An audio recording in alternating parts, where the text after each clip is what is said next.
All right, what is up, everyone? Today is Friday, August 21st. Today, I ended up taking one trade this morning, ended up losing $347 on this trade right here that I took right at 10:14 in the morning. There's a couple things that I want to go over on this trade that I think could have been done better. In regards to managing the trade and my risk was done perfectly. I think just getting into this trade, I could have sort of been avoided. Being on a Friday and also sort of this accumulation at the top of the range. I'm just going to be journaling this in this video, but we'll start out from the higher time frame and then we'll get more in depth on the reason why I think we could have avoided this trade a little bit. Just for the future, I'm going to be just documenting this. So going into 10 a.m. this morning, I wanted to see us have a bearish bias because we ended up closing below the 2 a.m. candle low right here. So this 6 a.m. candle displaced lower, closing below here. So I had a bearish bias for 10 a.m. So 10 a.m. could open up higher, creating this wick, and then distribute lower. Which it looks like we ended up just having sort of a both sides, sort of more of a choppy day. But going into the point of interest that I used for this trade was on the 15-minute time frame. We could go on to there was an SMT here with this 945 candle right here. So we had an SMT right here, and then if you go on to the S&P 500, we had this SMT right here. So going on to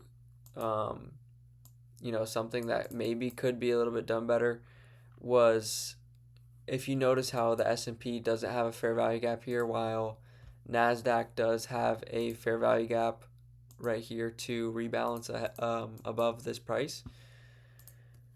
The S&P wasn't as clearly displacing to the downside without leaving an imbalance, but we did have this SMT here.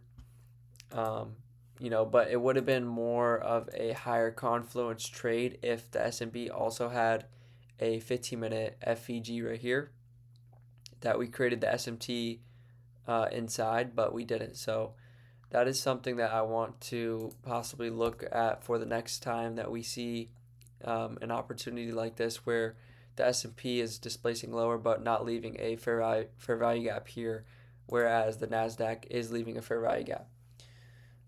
So I just want to pay attention to those SMTs going forward. So I'm just going to just mark this one down in my journal here. So we ended up creating this SMT with the 947 candle, which I had marked out right here. And then so I marked that out. And then we ended up generating, this would be considered your stop hunt right here. Like this. Put this at the top. So there was your stop hunt. And then we ended up creating this bearish change in the state and delivery right here. So we had the SMT, which was sort of questionable, but I would still rate this, using this point of interest, most likely a B plus or an A minus point of interest. It's not my favorite. I would have much rather seen the NASDAQ go up into this 15-minute fair value gap than we short from there. But that didn't end up happening. We just created the SMT. So this was my ideal scenario, but we were still able to short. Now, going into the entry function, I was looking at the candle count.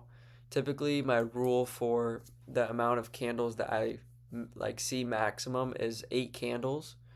So from here, we could count from the highest candle that we'd have our stop loss at would have been, it was 9 candles. So 1, 2, 3, 4, 5, 6, 7, 8, 9 candles right here.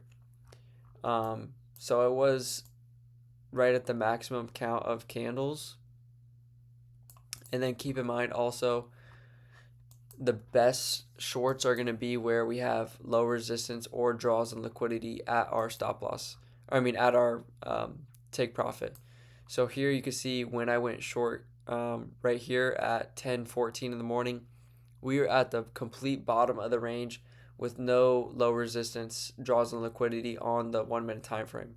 So we were sort of just targeting, nothingness over here to the left.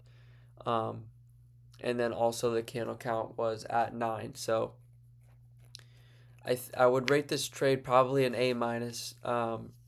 Probably could have been avoided. I should have probably waited for more of an A plus scenario to play out because I did end up losing, most of the drawdown after taking the payout 2 days ago on this account.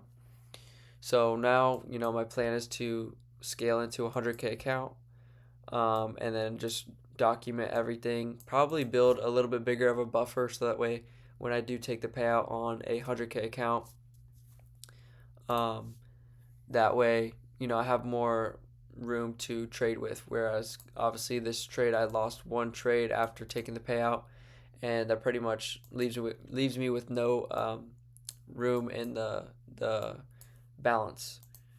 So I'll look to build a bigger buffer on the 100K, but that is my trade recap of Friday, August 21st. Thank you guys for watching.